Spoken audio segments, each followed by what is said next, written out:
Bonjour tout le monde, voici une nouvelle vidéo et la première concernant le nouveau programme de la classe de terminale spécialité.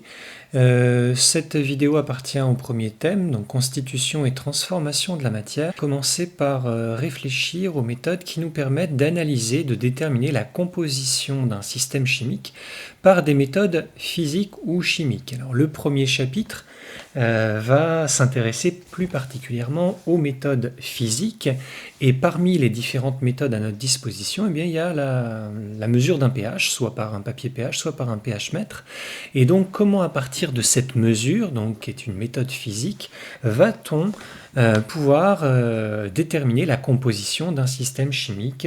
Voilà donc l'objet de ce premier chapitre qui s'intitule Transformation acide-base, puisque le pH, bien évidemment, fait référence à l'acidité, à la basicité d'une solution. Et on va commencer par définir ce que c'est qu'un acide ou une base selon la théorie de Bronsted. Bronsted, donc, qui a réfléchi et travaillé sur la notion d'acide et de base et à qui on doit donc cette théorie. Les acides et les bases, donc, selon Bronsted, vont être définis à partir de l'échange d'une particule. Et cette particule, il s'agit de l'ion hydrogène, l'ion H+, qu'on nomme aussi proton, puisqu'un hydrogène qui a perdu son électron, il ne reste plus que le noyau, c'est-à-dire un proton. Donc j'utiliserai de manière indifférenciée les deux termes. Et donc un acide, selon cette théorie, que l'on va symboliser par la notation AH, c'est une substance qui est capable de libérer, voilà la particule qui nous intéresse, de libérer un proton H+, un ion hydrogène. Ainsi, en libérant ce proton, l'acide qui est ici va se transformer en une espèce chimique qui, de manière équilibrée, nous donne A-. Donc c'est une notation globale. Si on prend un exemple comme l'acide éthanoïque, CH3COH, eh bien cet acide libère le proton H+, pour donner naissance à cette espèce chimique CH3CO-. Alors pour prendre justement cet exemple de l'acide éthanoïque, voici le schéma de Lewis de cette molécule et on peut se poser la question et répondre à la question pourquoi parmi les 4 atomes d'hydrogène de la molécule, c'est celui-ci qui va être libéré. Donc le schéma de Lewis de la molécule que l'on voit ici fait apparaître des charges partielles. Alors les charges partielles font référence à l'électronégativité des différents atomes qui interviennent dans la molécule. Et vous avez vu en classe de première que l'électronégativité, c'est la capacité d'un atome à attirer les électrons vers soi, les électrons d'une liaison donc entre deux atomes. L'atome d'oxygène étant plus électronégatif que l'atome de carbone et l'atome d'hydrogène qui, eux, ont à peu près la même électronégativité.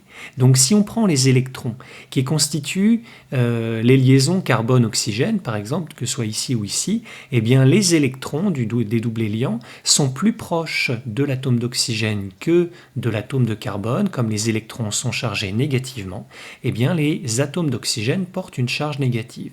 Et de la même manière, eh bien le carbone, par opposition, va porter une charge positive. Et c'est pareil pour la liaison OH, elle est polarisée avec un pôle moins pour l'oxygène et un pôle plus pour l'hydrogène. Carbone et hydrogène, je vous ai dit, ont à peu près la même électronégativité. Donc là, on a affaire à des liaisons qui ne sont pas polarisées. Et bien, parmi les 4 atomes d'hydrogène, on comprend aisément que c'est celui-là qui est beaucoup moins lié à son voisin. La liaison OH, elle est très déplacée vers l'atome d'oxygène. L'atome d'hydrogène va se libérer beaucoup plus facilement, alors que ces 3 atomes d'hydrogène sont beaucoup plus liés à l'atome de carbone. Donc, on obtient l'ion éthanoate, dont voici la formule, et le doublet qui était ici liant devient un doublet non liant, d'où la charge moins de l'atome d'oxygène. Voilà. Alors on a défini ce qu'était un acide. La base, eh bien, c'est exactement le contraire. Une base va être capable de capter un proton. Et donc si on symbolise la base par la notation A-, si elle capte ce proton H+, eh bien ça va se transformer en l'acide correspondant, l'acide conjugué qui est noté AH. Voici un exemple, l'exemple de l'ammoniac, et on va comprendre là aussi, grâce au schéma de Lewis, pourquoi l'ammoniac est une base. l'atome d'azote possède un doublet non liant et ce doublet non liant va permettre de capter, de se lier à un ion hydrogène. Et ainsi, on obtient donc cet ion ammonium qui correspond donc à l'acide conjugué de l'ammoniac. Pour résumer ces deux transformations, on peut adopter cette écriture-là qui vous fait penser aux oxydants et aux réducteurs vus en classe de première. Il s'agit ici d'un couple avec écrit à gauche l'acide, à droite la base. L'acide peut, par libération de protons, se transformer en une base. La base peut, elle, capter un proton et se transformer en acide. Dans le cas des oxydants et réducteurs, la particule échangée était un ou plusieurs électrons. Dans le cas des acides et des bases, la particule échangée, ce sont les ions hydrogènes. Donc la transformation étant possible dans les deux sens, on peut la symboliser donc comme ceci. L'acide peut donner la base conjuguée plus un proton H+. Le signe égal voulant dire que l'échange peut se faire dans les deux sens. Alors on peut rencontrer une double flèche ou un signe égal de manière indifférenciée. Alors attention, ce qui est écrit ici n'est pas une équation de réaction. C'est ce qu'on appelle une demi-équation qui montre qu'au sein d'un couple, l'acide et la base peuvent se transformer l'un dans l'autre par échange d'un ion hydrogène. Quelques exemples typiques qu'il faut connaître, et notamment l'exemple qui concerne la molécule d'eau. Tel que je l'ai écrit, l'eau est écrite en première, elle peut donc se comporter comme un acide. Elle va donc perdre potentiellement un ion H+, et ainsi se transformer en ion HO- qu'on appelle l'ion hydroxyde. Mais l'eau peut également se comporter comme une base, et dans ce cas, capter un ion H+. On obtiendra alors l'ion oxonium H3O+.